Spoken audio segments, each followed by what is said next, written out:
Irene, a beautiful pregnant woman, led a blissful married life. Her husband was considered smart, handsome, and wealthy, and he was absolutely obedient to Irene. Irene was filled with happiness, and her husband Jack made everyone marvel at the fortune that she probably saved the galaxy in her past life to deserve such a blessing.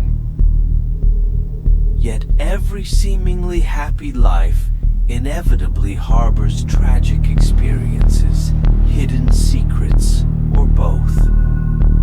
In the past, Irene also experienced failure and upheaval in her life.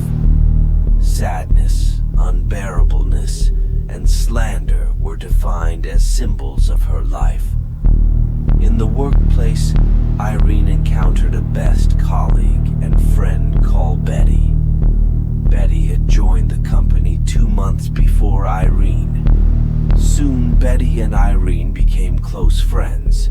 Irene regarded Betty as her biological sister and introduced her boyfriend to Betty, and even brought Betty in their couple outings.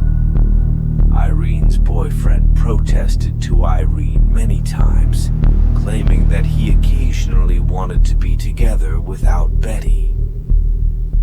However, Irene refused to betray her friendship for romance, and this action led to repeated conflicts.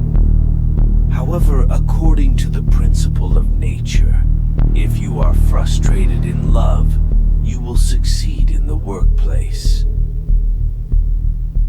A good interpersonal relationship is an essential skill in the workplace.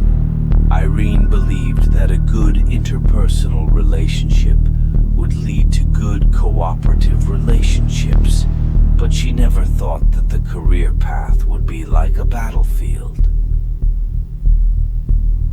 Allegiances were not always as one defined. The repeated conflicts with her boyfriend indirectly affected Irene's work performance. Despite her pleas for opportunities, her boss granted her permission again and assigned her an important task. However, the absent-minded Irene suddenly discovered that today was the day to meet with the client and sign the contract.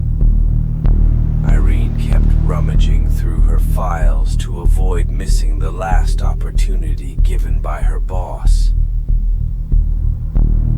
"Hey, Irene, is this your contract?" Betty handed a blue folder to Irene. Irene looked at Betty with gratitude and thanked Eileen casually.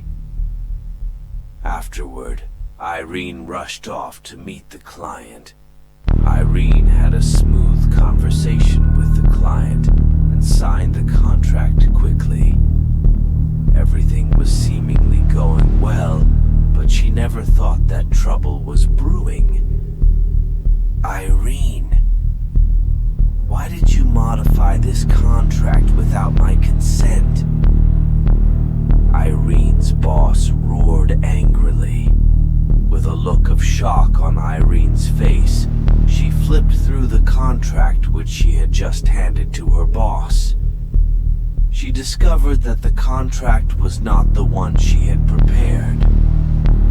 The boss yelled at Irene again. "Irene, do you know the importance of this contract?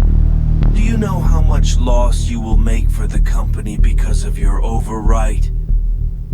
Her furious boss berated her for the mistake, highlighting the significant loss to the company.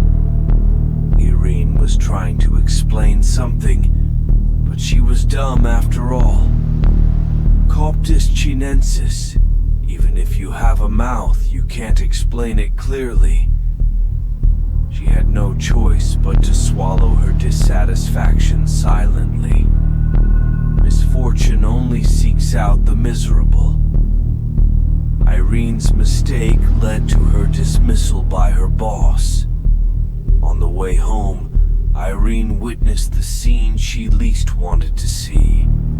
She unexpectedly finds out that her best friend, Betty, was hugging Irene's boyfriend, Jack, on the street. Irene dropped what she was holding without hesitation and slapped her best friend. Betty slapped Irene back angrily and roared, "What's wrong with you?" Irene's angry words seemed to be stuck in her throat like fish bones, and in the end, she could only pick up her belongings and get angry. As she walked home, she kept thinking about the contract. Irene began to suspect that maybe Betty was the initiator that caused her misfortunes in life, relationship, and career from beginning to end. After more than a month, Irene started feeling unwell. Constant fatigue, nausea, and irritability plagued her. Feeling uneasy, she visited the hospital for a checkup. Unexpectedly, God has closed a door for you and sealed a window. Fate gave her another blow. Pregnant, Irene was pregnant with her ex-boyfriend's child. Irene, who lost her job and relationship, didn't know how to raise her children. As Irene searched online for suggestions, she stumbled upon a website. "Want to keep the child by your side? I can make it happen." Intrigued, Irene's eyes were drawn to the advertisement. A seemingly retro, unadorned storefront caught Irene's attention. There was no signboard, just a clear ringing sound as the door was pushed open. "I've been waiting for you for a long time." Irene followed the voice, and an old man who looked very mysterious. He raised his eyes and looked at Irene and said, "It's about the child, isn't it?" Irene had not yet spoken and had some doubts at this moment. After all, the old man clearly stated the purpose of Irene's visit before she spoke. "Sit down, child." The old man motioned for Irene to sit in front of him. Reluctantly, Irene followed the old man's instructions and sat in front of him. Even though Irene knew that the old man understood her purpose, she still politely expressed her intentions. Irene had a slightly bulging belly before she walked into the shop, but now she has a flat belly after leaving the shop. However, there was an extra doll in her hand. Irene took the doll home and enshrined it. She began to take care of the doll like a child and talked to it every day. Yes, Irene always responded to silent questions of the doll and answered as if she were speaking to a human being. Miraculously, Irene's life improved gradually, just like in the beginning of the story. Have you heard? Betty seems to have been disfigured. Former colleagues gathered in a small cafe. Really? What's going on? One of the colleagues asked, surprisingly. Other former colleagues also got closer as if they wanted to find out something. The colleague who started the conversation replied, "I heard that she had a quarrel with her boyfriend, and her boyfriend kept scratching her face in anger. Now her boyfriend is wanted by the police." Seriously? No matter how angry you are, that's just irrational. Amid the heckling of other colleagues, one of the colleagues who had a good relationship with Irene said sarcastically, "Who knows? That's what Betty deserves.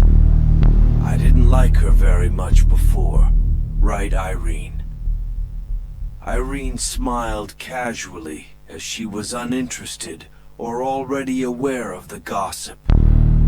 After the gathering, while Irene was about to catch a ride home, she was blocked by a man who was wearing a peaked cap. Han? Irene looked at the man who was wearing a peaked cap in surprise. Han, Irene's ex-boyfriend. Irene, can you lend me some money? Seeing Han's difficulty in speaking, Irene took the initiative to answer. I heard that you are wanted. Is it true? Han, lowering his head even more, replied, I didn't mean to. I don't know why it happened. I didn't do it on purpose. It's just, I couldn't control myself. Han hurriedly explained. Seeing her former lover in such a plight, Irene felt empathy, just as she was about to offer help. What are you doing? A man in a suit pushed Han away and shielded Aaron. Afraid of causing a scene, Han quickly got up and fled. After Irene and her husband returned home, Irene had a first argument with her husband. The man must be your ex-boyfriend, right? Are you still reluctant to let go of him? Irene's husband, Jack, pointed at Irene angrily and roared. Irene looked at Jack and, feeling unreasonable, You're crazy. I didn't expect I would meet him there. Look at the way he looked at you. How can you still be passionate about him when you already have a child? Irene looked at Jack.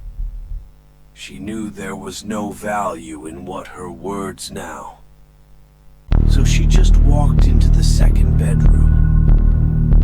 Jack, seeing Irene, was unwilling to defend herself. He was silent.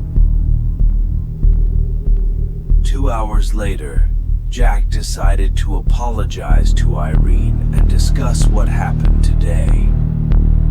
Unexpectedly, when he opened the door, he was surprised to see Irene was talking to the baby doll in her arms.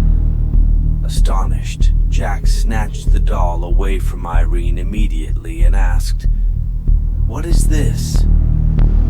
As he glanced around, he saw that there were offerings in the closet. Irene tried to retrieve her doll, but crash. Jack threw the doll on the ground and declared that he could not accept the behavior of Irene at this moment.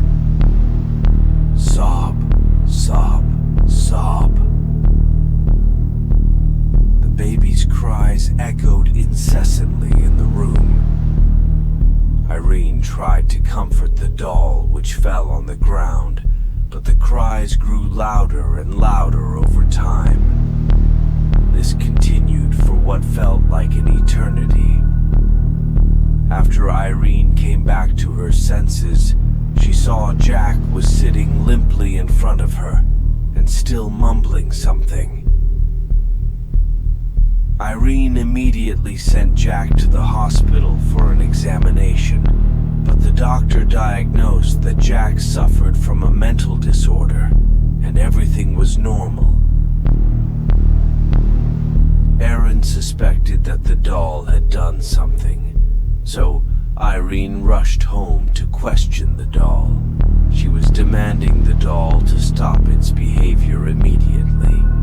However, the doll cried like a child and explained tearfully that its behavior is to protect its mother. After that, Irene was frustrated and threw the doll into the trash bin. Unexpectedly, the next moment, Irene began to hold her stomach and feel a stomach ache. Blood started to bleed from her thighs.